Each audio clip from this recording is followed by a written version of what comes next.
Is jy regtig moeg dat jou kinders jou die heeltyd vra vir goed, maar jy kan nie dit vir hulle koop nie. Jou hart breek om dit vir hulle te koop, maar jy kan nie want jy het nie genoeg inkomste om dit te kan verdien en dit vir hulle te kan gee nie.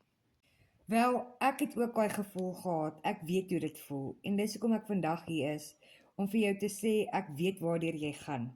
Ek was ook daar gewees, ek het ook soos 'n failure gevoel dat my kinders vir my die hele tyd vra, hulle sien iets ouliks of hulle wil iets hê, maar jy as ma of pa kan dit nie vir hulle gee nie, want jy verdien nie genoeg geld nie, daar's nooit geld vir niks nie.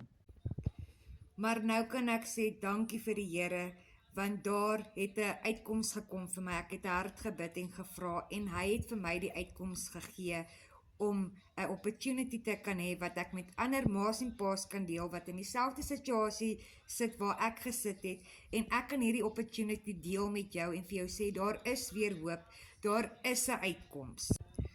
Dit is 'n opportunity wat kort langs in Suid-Afrika ingekom het. Nee, dis nie om programme te verkoop nie. Nee, dis nie om 'n kursus te koop nie. Dis niks van daai dinge nie. Dis 'n nuwe opportunity. Terwyl jy leer, word jy betaal en kan jy inkomstrome verdien.